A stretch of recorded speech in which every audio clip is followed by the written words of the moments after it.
তো আপনাদের যে প্রত্যাশা, অবশ্যই এলাকার উন্নয়নে আমার একটা চিন্তা ভাবনা আছে এবং সেই অনুযায়ী আমরা ইতিমধ্যেই কাজ শুরু করে দিয়েছি।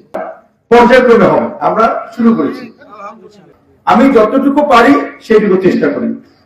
তারপর আমি তো একটা মন্ত্রণালয়ের দায়িত্বে আছি, প্রবাসী কল্যাণ এবং বৈদেশিক কর্মসংস্থান। যে সমস্ত দেশে আমাদের মানুষ আছে, এই যেখানে আসতেছি, একজন আসছে, তারা অসুস্থ হয়ে ওখান থেকে চলে আসছে সহযোগিতার জন্য।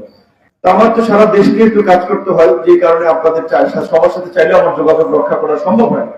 সুতরাং বিএনপির লোক আমার লোক একই লোক, সবাই সিনিয়র লিডার, তাদের কাছেও যদি স্বর্ণাপন্ন হয়, ভাই এই বিষয়টা একটু এমপি সাহেবকে বলে আমার একটু সমাধান করেন, তারা যে কোনো সময় রিচ করতে পারে। আশা করি আপনাদের সমস্যার সমাধান, আপনার দরকার সমস্যার পড়লে সেটা একটা সমাধান।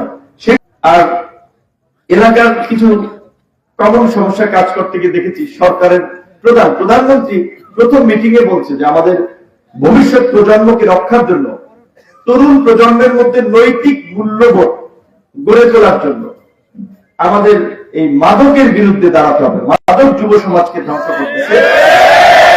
একই সাথে নতুন হয়েছে জুয়া, অনলাইনেও জুয়া খেলে। তো এই জুয়া এবং মাদকের বিরুদ্ধে প্রধানমন্ত্রী বলছে যে এটার বিরুদ্ধে আপনারা স্ব এমপিরা যার যার এলাকায় প্রশাসনের মাধ্যমে আপনাদের নেতাকর্মীদেরও সচেতন করবেন এবং প্রশাসনের মাধ্যমে এই বিষয়ে শক্ত পদক্ষেপ নেওয়া হবে। কিন্তু দেখা যায় যে এই মাদক বন্ধ করতে গেলে, আমি আমার কথা বলছি না, অনেক এমপি বলেন নেতাদের আশপাশের লোকেরা এর সাথে জড়িত, বাস্তব কথা।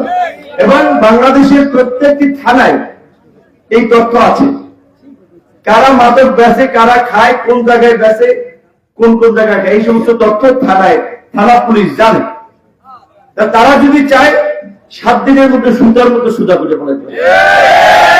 আজকে 10 মিনিট অফিসার ইনচার্জ ওসি সাহেবকে বলে এসেছি, 7 দিনে আপনার ভূমিকা এবং পারফরমেন্স দেখতে চাই যে মাদকের বিরুদ্ধে আপনার পক্ষ থেকে কি অ্যাকশন নেওয়া হবে।